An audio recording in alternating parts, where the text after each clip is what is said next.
What's going on, noobs? I am the Perpetual Noob, and welcome to another in-depth CrossCode boss guide. Today, we'll be talking about what's supposed to be our first tutorial boss in CrossCode, Rhombus Heavy Turret 2.0. Rhombus Heavy Turret 2.0, also referred to in this guide as the Turret, is a required boss and is found at the end of the Rhombus dungeon, the tutorial dungeon of CrossWorlds. We find Rhombus Dungeon at the end of Newcomer's Bridge, shortly after bumping into this random, totally not wonderful, character who challenges us to a race. Rhombus Dungeon introduces us to some more basic puzzle elements we will see in much more complex arrangements in later dungeons like toggle switches, moving platforms, vertical moving blocks, horizontal moving blocks, bounce switches, and bounce blocks, and directional ball changers. We were introduced to combat rooms, multi-hit switches, blue versus orange walls, corner blocks, and basic switches on the MS Solar. This dungeon also provides us with some necessary upgrades for Leah, like access to the quick menu. We'll be using the inspection tool throughout this series. Access to the character menu, which allows us to equip gear, among other things, which is crucial to our progress through CrossCode. And our first set of gear. After all of that, it's a short walk along a hallway while Sergey acts ominous, and soon we find Rhombus Heavy Turret 2.0. Rhombus Heavy Turret 2.0 will fire shots at us. Surprising, I know. The turret tracks us during this attack, but the shots, once fired, thankfully don't. In Phase 1, the turret fires 2 shots in rapid succession. In Phases 2 and 3, the turret fires 3 shots. This attack is telegraphed when little bits of purple energy begin collecting at the end of the turret's barrel. About a second later, the turret is briefly illuminated as the first shot is fired. Subsequent shots follow with similar flashes. Let's call this the basic attack. Rhombus Heavy Turret 2.0 will fire a barrage of shots around the lower half of the arena. This attack always goes in a clockwise motion and starts and ends at the same positions. This attack will occur randomly in place of a basic attack in Phases 2 and 3. This attack is telegraphed when there is a small burst of red energy at the end of the turret's barrel, followed by a bright red orb collecting even more red energy at the end of the barrel before firing the first shot. The whole telegraph takes a couple seconds. Let's call this attack the barrage.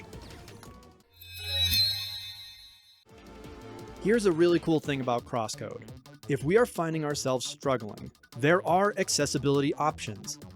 All the way to the right in the options menu, we can find 3 sliders, 2 for combat and 1 for puzzles. The combat ones adjust the damage we take from enemies and how often enemies will attack.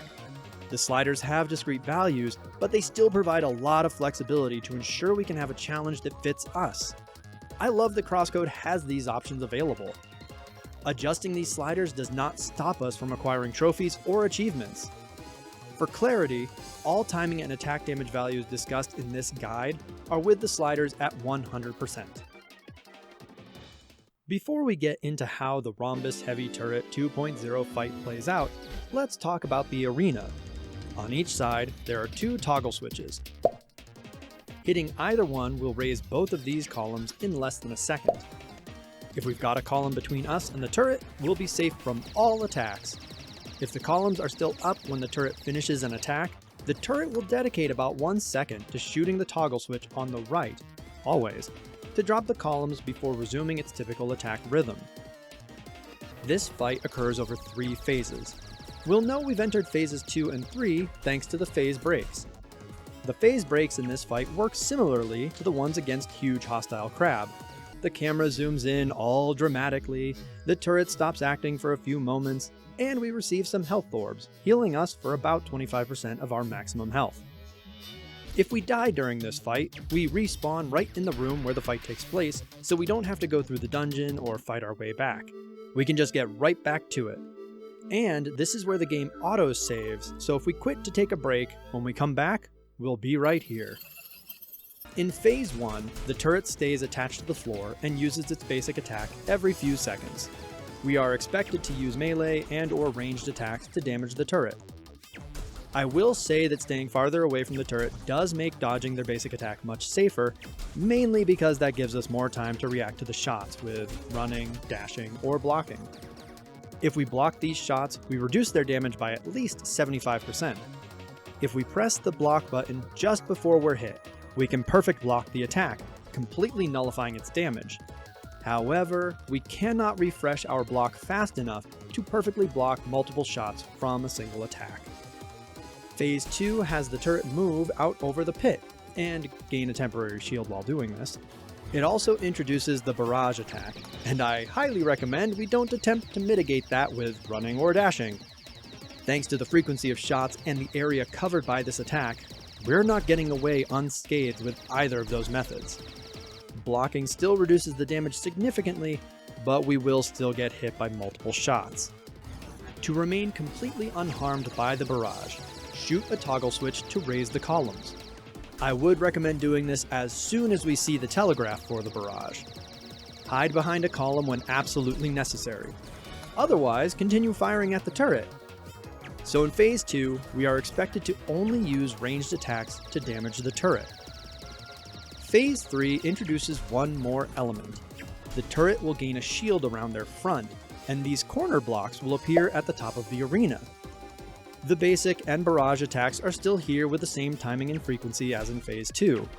The shield reduces our ranged damage by about 90%.